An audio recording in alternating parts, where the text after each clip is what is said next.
안녕하세요. 현명한 부모는 자녀의 뇌 기능을 체크합니다. 오늘 강의 내용을 시작해 보도록 하겠습니다.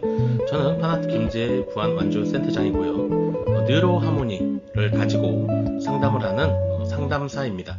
대부분의 부모님들은 아이들의 어떤 정서적인 문제, 행동적인 문제, 인지적인 문제들을 다양한 어떤 요소에서 파악을 해야 되는데, 가장 중요한 것은 바로 뇌의 기능을 알아야 된다는 것입니다.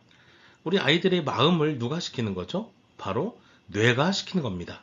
그래서 휴식, 주의력, 집중력, 이 세 가지의 기능을 체크를 해보면 우리 아이가 잠을 잘 자는지, 정서 조절이 잘 되는지, 수업 시간에 선생님 목소리가 잘 들리는지, 내가 뭔가 몰입을 해서 공부를 해야 될 때 잘 되는지, 이런 것들을 체크해 준다. 우리 아이들이 공부뿐만이 아니라 나중에 커서 뭐를 하더라도 다양한 것들을 잘할 수 있다. 이렇게 말씀을 드려보겠습니다. 이 뇌파 기계는요, 서울대 의공과대학과 파낙스라는 회사에서 공동 개발한 뉴로 하모니 S20이라는 장치입니다. 왼쪽에 보이는 그림은 우리가 다양한 뇌파 전극을 엄청 많이 꼽았죠. 그래서 예전에는 너무나 힘들었고, 또 심지어 머리를 밀기도 하고요, 전도 풀을 붙여가지고 이렇게 측정을 했습니다. 하지만 세계 최초로 박병호 박사님께서 이렇게 전디오에서만 뇌파 측정을 할 수 있는 휴대용 뇌파 측정 장치를 개발을 했다는 것이죠.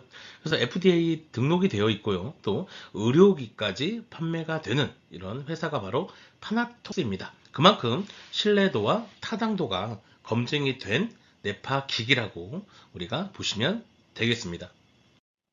이렇게 다양한 뇌파 측정을 했던 경험인데요. 체험부스도 운영을 했고, 또 어르신들을 찾아가서 뇌파 측정을 했고, 오른쪽 아래에 있는 그림은 제 4살짜리 아들입니다.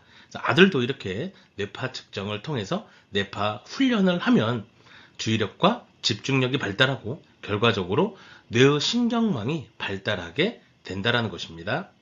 이렇게 이제 여러분들이 뉴로 헬스 인데요, 뉴로 하모니와 뉴로 헬스라는 기기가 있는데, 지금 제가 보여드린 기기는 149만원 짜리 훈련 프로토콜과 또 다양한 기능들이 들어있는 지금 프로그램을 제가 잠시 보여드리고 있습니다.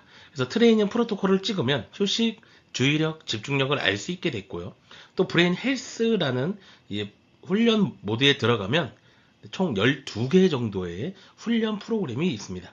또 브레인 플레이라고 되어 있고요, 또 성장 호르몬, 또 여성분들 호르몬 밸런스, 이런 것들을 통해서 나의 어떤 호르몬들을 조절할 수 있는 자기 체면, 이미지 셋업, 이거를 결합한 바로 훈련 프로그램이 되겠습니다.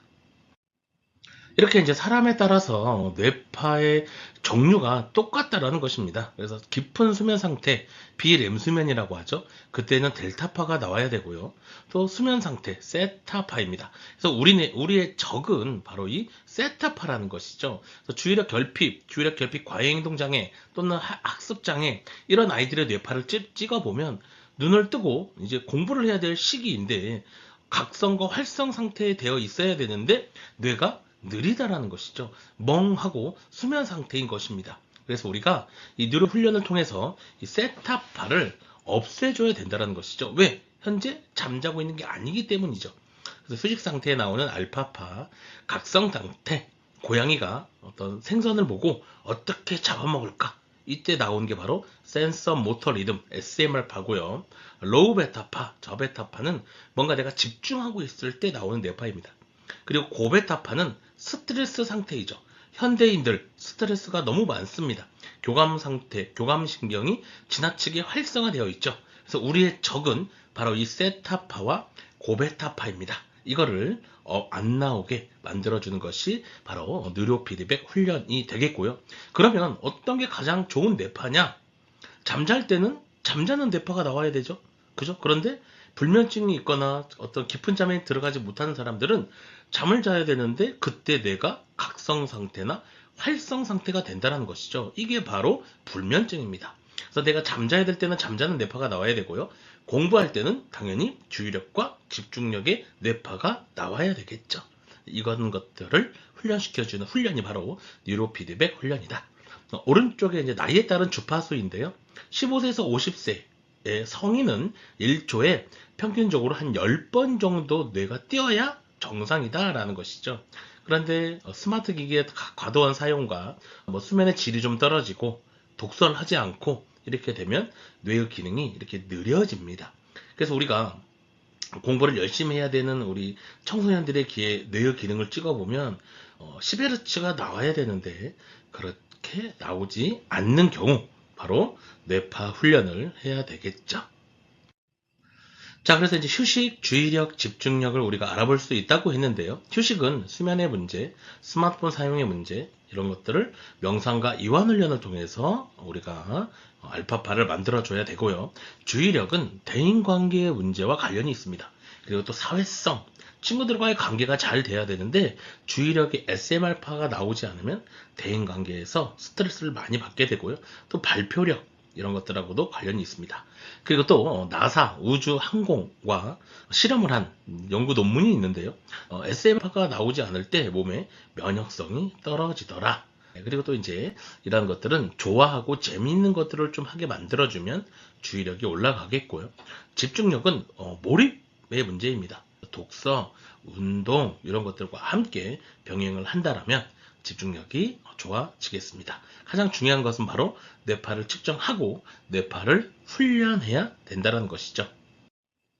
자, 휴식은 뇌가 적절히 휴식을 취하는 이런 것들을 알아보는 프로토콜이 있고요. 지나치게 너무 높으면 나 힘들어, 나 쉬고 싶어 이런 상태고, 지나치게 낮으면 피로에 지쳐 있는 상태다 이렇게 보면 되겠습니다. 주의력은요, 외부 상황을 관찰하는 능력이라고 되어 있죠. 사교성, 사회성 등의 판단 기준이다. 지나치게 높으면 주변을 과도하게 의식하게 된다는 것이죠. 또 지나치게 낮으면 외부 상황에 관심이 부족하다. 집중력은요, 한 가지 일에 몰입하는 능력입니다. 그래서 한 가지에만 집중할 때 나오는 뇌파이고요. 지나치게 높으면 집착이 강하다, 고집이 세다라는 것이죠.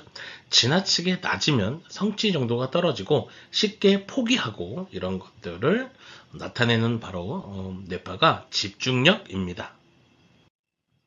이렇게 이제 뇌파를 찍어보면 다양한 증상을 가지고 있는 친구들의 뇌가 이렇게 붉게 나옵니다. 그래서 몸이 과도하게 움직이거나 눈을 떴다 감았다의 차이도 없습니다. 우울, 치매, 불면증 이런 친구들이 훈련을 하면 뇌가 안정된 상태로 나타난다는 것이죠. 일반적인 심리 검사는 주관적입니다. 하지만 뇌파는 나의 객관적이고 과학적인 뇌파를 실시간으로 측정할 수 있다. 이게 가장 큰 장점이 되겠고요. 또 약은 대증요법이죠. 증상에 대해서만 작용을 하죠. 하지만 이 뇌파 훈련은 일단 부작용이 없다는 것입니다. 이게 가장 큰 장점이 되겠죠. 뉴로 하모니 S20 이제 여러분들은 아는 사람들은 알고 있겠고요. 이제 우리가 앞으로 현대인들은 뇌의 기능을 관심을 가지고 뇌의 기능을 측정을 하고 열심히 훈련하고 몸과 마음과 뇌를 건강하게 만들어줘야 하는 시대에 살고 있습니다. 그래서 여러분들의 뇌 기능에 관심을 가져